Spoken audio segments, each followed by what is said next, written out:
What will Australian distribution look like in 2020? If I could give you a good answer to that, I'd be very wealthy.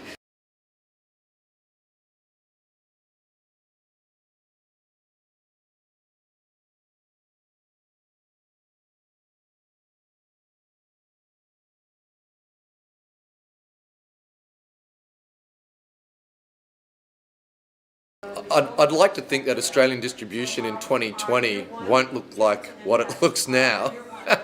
Based on what I see now, it'll be VOD and streaming. I think I think theatrical will still exist. I think we just have to be smarter about how we entice audiences out of the house to go and have that theatrical experience. In an ideal world for me, a film would come out and I would have the ability to go to the cinema, download it, watch it on my phone, watch it on an airplane, do everything on the same day and pay according to how I want to view it and when I want to view it. So, that's the dream, but we have to find a model that works where filmmakers can be making money for it. Consumers have access to what they want and filmmakers are getting rewarded for the work they do. People are going to have incredible Ultra HD TVs in their homes and they're going to want to have shared viewing experiences at home, and they're going to be willing to pay $100 for that, I believe, if they get it ahead of everybody else. And that's already happening in America, and I think if you look to the American market, there's probably a lot that we could learn from it for here. I look at the all-you-can-eat models like a Spotify or a Mog for music as being perhaps one of the ways forward in an audio-visual sense, and maybe changing natures in what the subscription services are, and that might have an impact on nullifying piracy to some extent. But I know the rates that are being returned to the musicians at this stage from Spotify, etc., are probably obscenely low compared to what they would have received from a physical model. But I feel there's an economies of scale there that might sort of adjust itself as the industry matures, I think. The price points, maybe it comes even down to sort of an eBay proposition. So you bid for the amount that you want to pay for a piece of content. I mean, when you look at the way retail's going, more and more is moving to kind of an auction model. You decide how much you want to pay, and if someone can give you the content for that amount of money, that's where you get it. That might happen with feature films. So in other words, it's all online. You can get it whenever you want, whatever screen you want, and you pay as much as you want. I think people will be using online as a cheap kind of zero barrier to entry kind of testing place where you can build up your idea, develop your idea, build up your content, and once you get to that critical mass of an audience, then all of a sudden you've got a really good proposition for cinemas. And I think good producers will actually be the ones holding power, and it'll be the exhibitors, the cinemas who are begging to screen a film in their cinema, because producers have actually got a proven audience online. Cinemas that offer an event experience, I think that will still be around in 2020, but it will be really different to watching a film. It'll have something you can't do on a mobile device. That's how I think it will be, because I think people still want to get together and they want to share experiences, and on weekends go out and do something. And I think if we look at the cinemas more, we look at theatre, for instance, I think that is where we're really heading. People will go there of like-minded types to like-minded films that they want to see, and I think they'll build community around where they are. It'll be just an extension of social networks, really, and the film will be the thing that brings people together for a couple of hours on a Tuesday night somewhere in the cold suburbs of Melbourne, and they'll meet people there, and they'll want a lot more from the experience than just sitting down quietly and silently watching a film.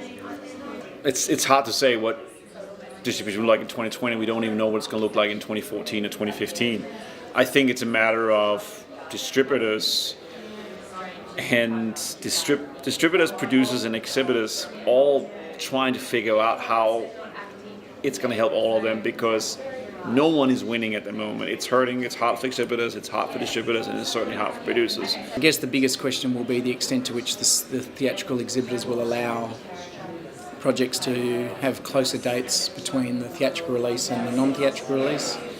And I think the pressure that's going to be on that to actually happen is probably it's going to be inescapable. Whether it happens in 5 years, I don't know, but I think we're going to be getting closer and closer to day and date. The producers that I think will survive and thrive in this new world will be the ones who are understanding ownership of hybrid distribution and engaging more in that.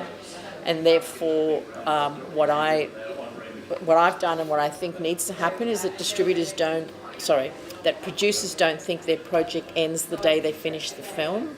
Because a lot of people, even now, I'm here at Spark Conference, I've finished my film Rise of the Eco Warriors, and people are saying, what are you doing next? Well, I'm doing distribution of this film for the next 12 to 18 months. I'm about halfway through the project. It's not finished because it's delivered, to myself or to us, to our team. We've got a big job to take the film internationally and Australia-wide.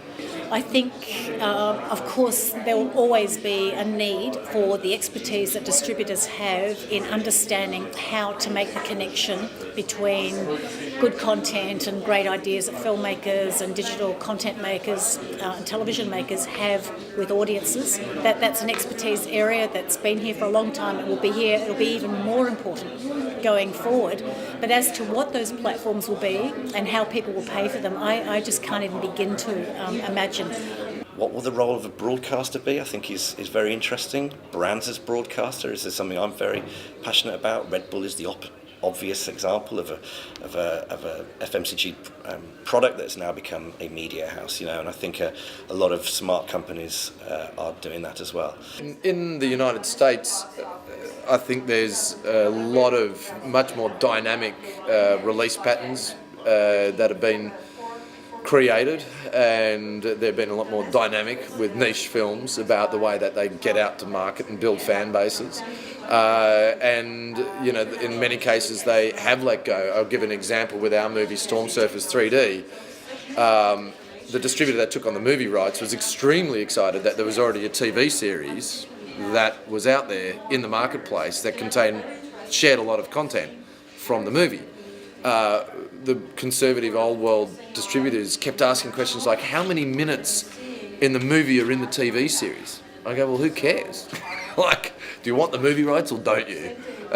Two different audiences. One is a television audience that is dad sitting at home, who never gets to go to the movies because he lives in the middle of nowhere, and the other one is, younger audience who wants to go to the movies and have a 3D experience. So, two different people, and okay, so it's screened on television to 500,000 people. That leaves 299,500,000 who haven't seen it. So why don't we work on that?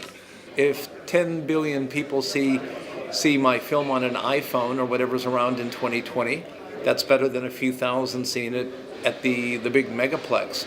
But it doesn't give you that grandiose feeling of going down the red carpet.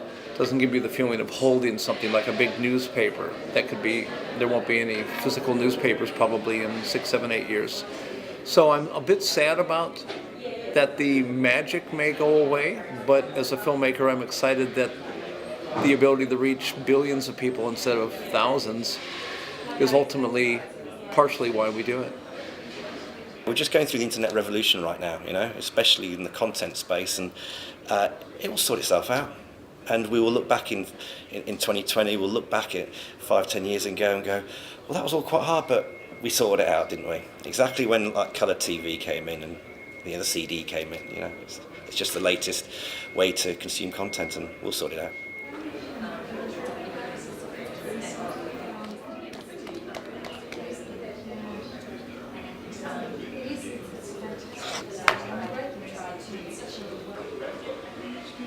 Confidence.